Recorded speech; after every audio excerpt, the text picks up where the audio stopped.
আসসালামু আলাইকুম। জেআইটি ইনস্টিটিউটের প্রফেশনাল ভিডিও এডিটিং কোর্সের সিরিজে আপনাদের স্বাগত।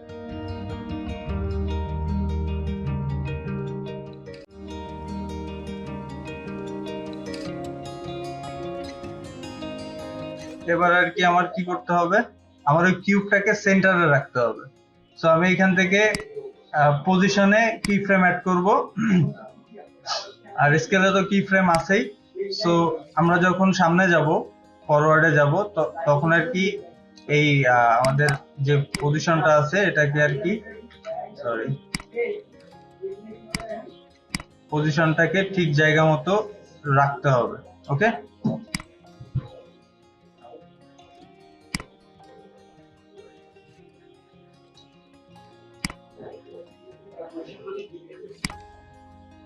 কি ফ্রেম তো অটো অটো দেওয়া আছে এখানে।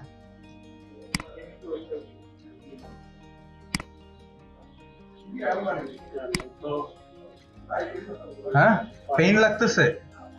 ও, আর লাস্ট ফ্রেমটা এনে দেখুন লাস্ট ফ্রেমে কোথায় দেওয়া আছে। সো আমাদের কিন্তু এটা জুম আউটও হয়ে যাচ্ছে, দেখছেন? সো এটাকে জুম ইন করে আর কি এটার এক্সাক্ট জায়গাটায় রাখতে হবে হালকা।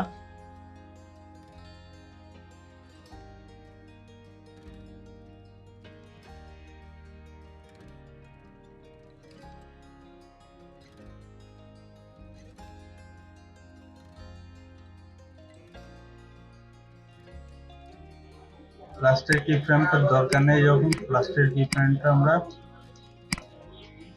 ডিলিট করে দিই, এটাকে লাস্ট কি ফ্রেমে রেখে দিই। এবার কি করতে হবে, আমাদের এই অ্যাডজাস্টমেন্ট লেয়ারটা ডিলিট করে দিতে হবে। দেখছেন? বুঝতে পারছেন?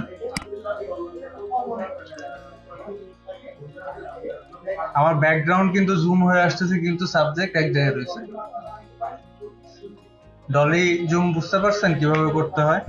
কিন্তু এটা আরো সুন্দরভাবে করা যেত যদি ক্যামেরার এটা ভালো হতো। আর হচ্ছে আপনার ওই শেক ইফেক্ট আসতেছে, তো এরপরে এটাকে নেস্ট করতে হবে। হ্যাঁ, এটাকে নেস্ট করে ওয়ার্প স্টেবিলাইজেশন দিতে হবে।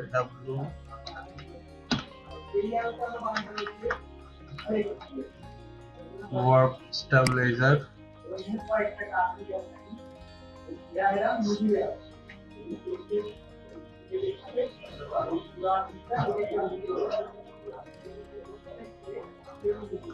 ঠিক আছে,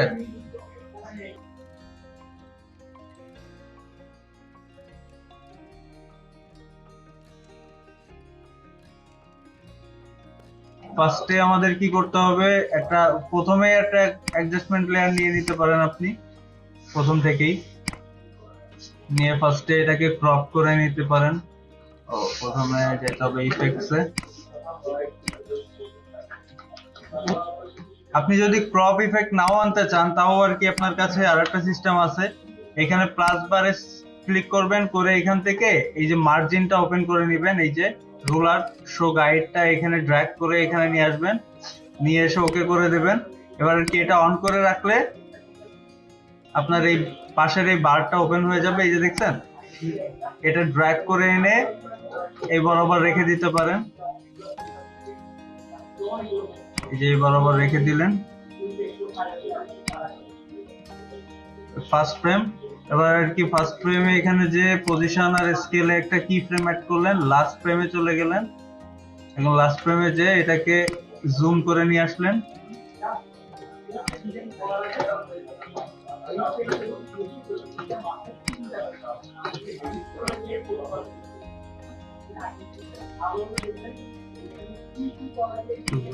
করতে হবে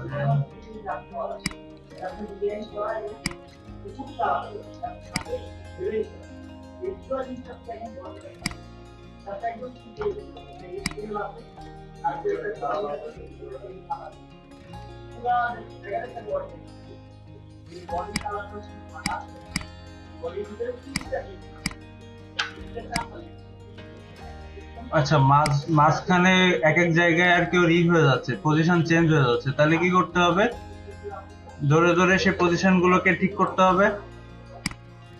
কারণ এখানে এসে অনেক এই সাইডে চলে গেছে, এটাকে পজিশনটাকে ঠিক করে নেন একটু।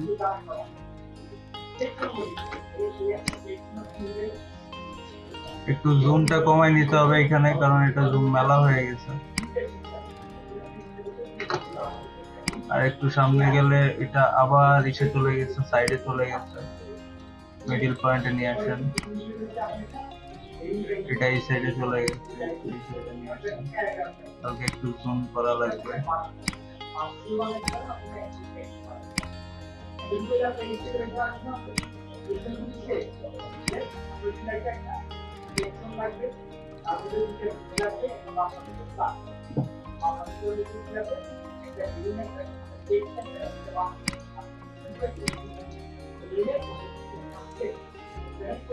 আচ্ছা, এটাকে নেক্সট করে নেবেন, করে নিয়ে ওয়ার্প স্টেবিলাইজেশন মেরে দিবেন W word stabilisation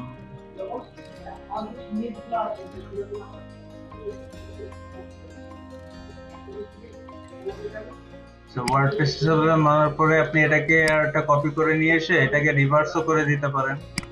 right button click করে স্পিড ডিউরেশন রিভার্স স্পিড করে দিয়ে ওকে করে দিবেন।